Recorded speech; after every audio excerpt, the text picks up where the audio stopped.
Hello ladies and gentlemen, my name is Blue, and we have a mini patch analysis today.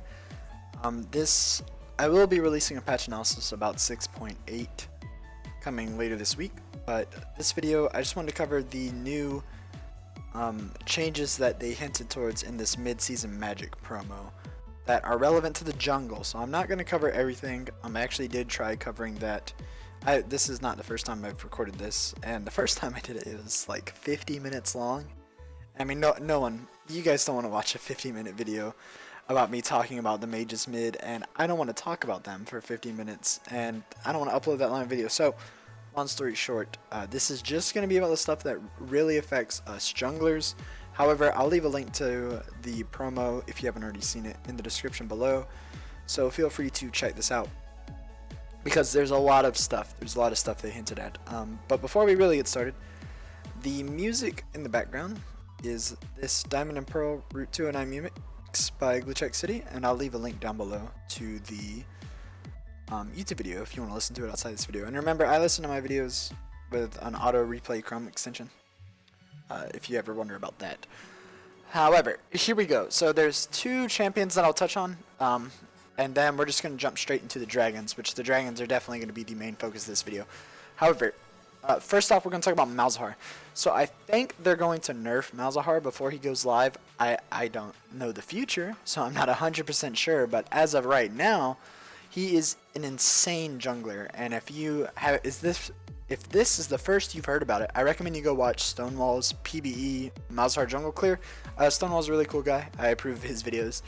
And he just kind of shows off the power of early game Malzahar. I won't completely spoil it, but yeah, I can't make the videos because I don't have a PBE account, so I recommend you go check out his video. But basically, the one thing that's really strong about it, I won't say how fast the clear is or what all it can do, but the reason that it's good is because of, well, basically they gave Malzahar a new passive. This isn't that affecting on the jungle, but his new passive makes it to where if he does not take damage for a little while, he kind of gets this really big buff where the next time he does take damage, it'll be heavily reduced, and he's also immune to all crowd control. So this means that while laning, Malzahar is going to be a little bit harder to gank because you can't just open up with your CC because he's immune to it. And also late game, he should be able to get to a target and ult. But this doesn't really affect jungling that much. Yeah, the reduced damage makes it to where you can tank monsters easier and kind of switch up with your Voidlings. But the important part is, since they gave Malzahar this new passive, they had to move his Voidlings because they still wanted him to have his Voidlings. So now his Voidlings are on W, and his W's on his ult. But I'm not even going to talk about his ult. However, Void Swarm. So what happens is, or Void Swarm, whatever. When you cast this spell, you'll summon a Voidling, and as soon as that Voidling hits a champion, a large monster, or a epic monster, so pretty much any large monster at regular jungle camps, Baron, Dragon, or a champion, what's going to happen is when this Voidling hits it, another Voidling is going to spawn that lives for the same amount that the original one does. So it's not that overpowered because basically it just spams a bunch of Voidlings, but they all die at the same time. However, it stacks up to 3 times, and then I think if you get low enough cooldown, you can even summon another one. I'm not sure. It says 3 or more, but as you're going to see here, I'll show that in a second. It does only stack 3 times, so I don't know why it says or more. I haven't tried it myself, but basically, when this Voidling hits anything, or a monster or a champion, it'll summon another one, and then when that Voidling hits it, it'll summon another one, and then when that Voidling hits it, you know, so on and so forth. It only stacks up to 3 times, but let's watch the... So here it's hitting a minion, and it does not proc on minions, but watch when it switches to this Scion, another one spawns, and then when that one hits it, another one spawns, and then when that one hit it, nothing happens, but I'm not sure if they cap at 3 or what. They don't give really big specifics, but basically having 3 pets to help you tank the monsters, and also Malzahar's new passive just make him incredibly good at clearing the jungle. So he's going to be kind of like Graves or Shyvana if he does continue in this trend where he's very powerful at clearing the jungle, but he's not that great at ganking, but you know, he can make it work. Now, that's Malzahar. He's a really big one, and then the only other one I'm going to kind of brush on is Fiddlesticks. Because Fiddlesticks is historically a jungle mage. They gave Fiddlesticks a new passive. That means if Fiddlesticks is standing still for a moment, he'll gain a movement speed boost. So that means while Fiddlesticks is channeling his ult, or whether he's draining, or whatever. If he's just holding still, he'll gain a little movement speed boost. I do not think that this is the buff Fiddlesticks needed.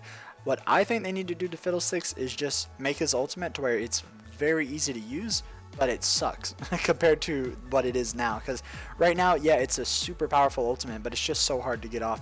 You'll probably get off like 2 in a whole game, and that's just not worth it. However, this will help a little bit. Obviously, you'll have a huge movement speed boost after you ult in, so you can chase people down, but I don't like it very much. I don't think it's what all that Fiddlesticks needed. Now, here are all the magical items. I'm not going to run through them. However, I have read all of this stuff, so if you guys have any questions, if you want my opinion on something, feel free to ask in the comments and I'll answer. That's no problem. But yeah, we're just going to jump straight to our dragons. So they introduced a ton of stuff with dragons. Basically, there are these elemental dragons, and this is where the beginning of the Avatar reference comes in. They have water, earth, fire, and air dragons, and then they have the Elder Dragon, which we'll call the Avatar Dragon. But that show aside, if you never watched that show, obviously you have no idea what I'm talking about. However, basically they introduce these elemental dragons, and elemental dragons each have a different buff, which I will talk about in a second. And depending on the buff, it'll buff different things about your gameplay. So, and these, okay, before we actually talk about the buffs, they spawn for the first 35 minutes of the game. I'm not sure if they despawn at 35 minutes or simply a new one cannot spawn after 35 minutes. Once again, Riot was very nice to not leave any specifics on this promo, so I'm not 100% sure about that. However, each one of these gives a different buff. The different buffs are Fire Dragon gives you pretty much what the first dragon buff is in the game currently. It gives you increases champion killing power is the direct quote, so I'm pretty sure this is the AP and attack damage increase. So that's Fire Dragon. Stone Dragon or Earth Dragon increases damage to turrets and epic monsters. I know it says increases turret and epic monster damage, but that's just really poor wording on Riot's part. It increases your damage to turrets and epic monsters, so it's pretty good. It's pretty good, but I'm going to talk about all of them before we get into really close specifics. Anyways, there's Water Dragon. Water Dragon is the very defensive one. It increases your health and mana regen. And then finally, there's the Air Dragon. Air Dragon increases your out-of-combat movement speed. Now, in terms of actual power, I think that Stone Dragon is definitely the most powerful, simply because turrets are so important this season in League, that getting Earth Dragon, I think I called him Stone. I'm probably going to call him Stone most of the time. But anyways, Earth Dragon helps you take turrets quicker and also increases epic monster damage. So having a Earth Dragon will help you clear future dragons quicker and help you clear Baron faster. So I definitely think Earth Dragon is the most powerful one. And if an Earth Dragon is spawned, I would recommend that you prioritize it heavily. Probably prioritize it more than turrets. Now, second up, of course, it's going to be the Fire Dragon. The Fire Dragon is the general damage boost, and having a damage boost is a very big deal. So Fire Dragon, I do think it's a little worse than the Earth Dragon, but it's great. And all of these buffs are really good, but I am going to rank them because not all buffs are created equal. So that's it for the Fire Dragon. It's got second place. Third place, I'm going to have to give it to the Water Dragon. Water Dragon, this is going to be very helpful if your team's just behind and you want these defensive stats. It gives you increased health and mana regen. It's also good if you plan on farming. If your team is just trying to scale towards late, you would want a Water Dragon buff. It's not, you know, I doubt it's going to be a huge boost, but it's pretty good. And these buffs, I'm pretty sure they last the whole game. Once again, Riot did not specifically state that. However, it wouldn't make sense if they didn't. So just having an increased health and mana regen for the whole game, pretty good. And then finally, our last one is going to be the Air Dragon. The Air Dragon gives you increased combat speed. Or didn't I already say that? Yeah, it gives you increased movement speed out of combat. So this is good for getting around the map, certainly rotating, but all in all, in terms of solo queue, I would have to rank this one as the weakest, simply because it doesn't give you increased combat stats. It's bonus movement speed out of combat. However, I do think Air Dragon is going to be a lot more prominent in professional play, so I would not be surprised if in LCS you see people focusing Air Dragon a lot if it spawns. However, for the most part, I do not think that Air Dragon is a very big solo queue powerhouse. I mean, unless if your champion just really needs movement speed, but the thing is, it's movement speed out of combat, so it's not going to be as big a buff as you might like. So that's why I definitely rate it last. However, it's still good. Don't misunderstand this as Air Dragon is a bad buff. It's just these three buffs happen to be better than Air Dragon is all it comes down to. And in terms of aesthetics, they all look really badass. I think Air Dragon actually looks the coolest. You know, it's got a beak. It's like a dragon bird hybrid, which is cooler than all these are pretty much the same dragon. But this, he's got a beak, he's got feathers, you know, he's looking pretty tight. And then I have to go Water Dragon second because obviously I like water a lot. My name is Beluga Whale. And if you don't notice, my outro has bubbles in it. I put water into a lot of my stuff. So water's cool. And then actually, I think Earth Dragon's a little cooler than Fire Dragon.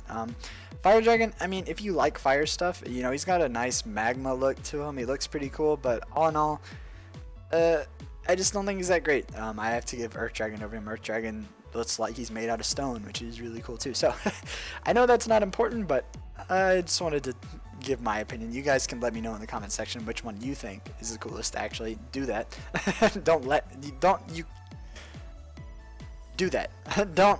You can't just do that. I would like it if you did do that, is what I'm trying to say. Alright, now, the Elder Dragon, the Avatar Dragon, the sum of all the dragons combined. Not really, but he is kind of like that. Alright, so after 35 minutes in the game, which I'm not sure, once again, whether these despawn at 35 minutes, or simply a new one of these can't spawn at 35 minutes. They're not really specific on that. But anyways, late game, you're going to be spawning Elder Dragons, and what Elder Dragon does, when you kill him, he gives you pretty much the 5 dragon buff that is in League currently. He gives you the bonus, he gives you the burn on hit on your abilities and spells, and he also increases any previous buffs you had. However, no, he doesn't increase previous buffs you had, sorry. The buff that Elder Dragon gives you is more powerful based on how many buffs you got previously. So basically, if your team controls all the dragons throughout the game and then you get Elder Dragon, you're probably going to end the game with it, because since you got all those elemental dragon buffs, you're going to be very strong with the Elder Dragon buff. However, one thing to note, he is far more difficult to kill than his elemental counterparts. I'm pretty sure they really tried to make the Elder Dragon feel like an epic monster like Baron, so you're going to need your team to kill him. As far as I can tell here, once again, 1, none of this is even finalized, and 2, I don't have a PBE, so I couldn't even try it out anyways. However, just based on this sentence, it seems like he's actually going to be a hard objective to take. It's not going to be what dragon usually you just send your jungler. Pretty much after the first dragon, junglers are able to solo clear the dragon. Hopefully Elder Dragon will actually pack a punch. So, yeah, that's about it about what he does. Now, my opinion on the Elder Dragon, I really like Elder Dragon himself. I don't like elemental dragons, and I guess I'll finish talking about Elder Dragon before we talk more about why I don't like these. But the thing about Elder Dragon is taking him out grants you a powerful burn over time that is stronger for each elemental. I did already mention this, but what this means is that if your team controls all the dragons throughout the game and you get the Elder Dragon in the end, you probably will win the game. Like I said, that's a win condition.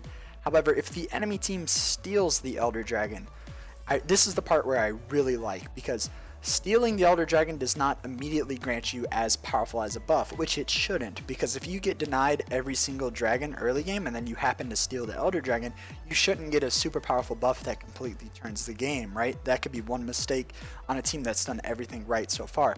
But what it does do, it does give you a buff, it just wouldn't be as powerful. So what that means is that there's hope, and I really like that. It's not Elder Dragon, yeah, if you get all the previous dragons and then you get it, you're probably going to win the game. However, if the enemy team steals one, you know, if you go in for like a suicide steal on the Elder Dragon, it'll probably get your team back into the game. It won't necessarily win your team that game, but it'll throw you guys back into it. And that's what I really like. I think it adds a really fair aspect. This part, just the buff is stronger for each elemental. I think that's great. I really like that part. Now, why I don't like elementals, I'm pretty sure, now you guys can correct me if I'm wrong if you know more than I do, but according to this, Riot heavily hints that these elemental dragons are random spawned, and that is very stupid. I mean, Riot can do whatever they want with their game, obviously, but if these dragons are random spawned, certain dragons benefit other champions more than certain dragons, right? Say maybe you want to play a jungler that, you know, needs to farm early but scales really hard into late, then you would probably want a water dragon, because that's going to help you with health and mana regen. It's going to help you clear more. However, a water dragon, if these are random, which they probably are, and the reason, one, they kind of hint at it. If you read this, it seems like they're saying it's random. They don't actually say the word random, but it hints towards it. And then two, they can only spawn for the first 35 minutes of the game. And in 35 minutes, if these dragons still have the 6-minute dragon cooldown, which I'm assuming they do, that would only mean that you could get a total of 5 dragons in a game, no matter what. Even if you got them as soon as they spawn, you would get 5 total. And because of that, chances are that you would get each of them once and then one of them twice. I mean, you could of course get maybe 2 of these and 3 of these or whatever. There's a bunch of combinations, but since there are only 5 as a max, you can't possibly get each one twice. And because of that, I'm assuming that it's just going to be random. It's going to be random what the first one is, and it's going to be random what comes after that. You do know, it does say, where does it say? Blah, blah, blah, blah, blah. Okay, the moment you take the one down, the minimap will indicate the elemental type of the next. So it does let you know what's coming next, but still, it's not a certain order. And it's also because of this that I feel like it's random. And the thing about it being random, like I was kind of getting at, is certain buffs are going to benefit certain champions more than others. Like, for example, you know, late game scalers would want a water dragon to spawn, but it might not ever spawn. You know, it might just be 5 earth dragons. And if they're all earth dragons, then obviously that's going to benefit junglers who are, one, probably ranged. That would benefit, you know, the 80 carry junglers a lot. And then two, ones that have wave clear and, you know, can safely take a turret. So that's why I really don't like this random factor. Basically what this is going to do, I think, you know, I can't see the future, so I could be totally wrong on this, but in my opinion, what this is going to do is a champion who's able to take advantage of every single one of these buffs is just going to be the best jungler in the game. And the only one that I can think of now who might be able to do that is Nidalee. Because Nidalee's got it all on her kit, and she's a very good jungler, which I hate that Nidalee might just be the #1 jungler in the game forever. But if these are completely random, you know, Nidalee, more damage, that's good. Damage to turrets, she's ranged, that's good. You know, increased health and mana, that doesn't hurt anyone. And then bonus movement speed out of combat, that's fantastic on Nidalee. So it's, what I feel like, it's just going to make a champion who can abuse all of these be king of the jungle, or queen, depending on who it is.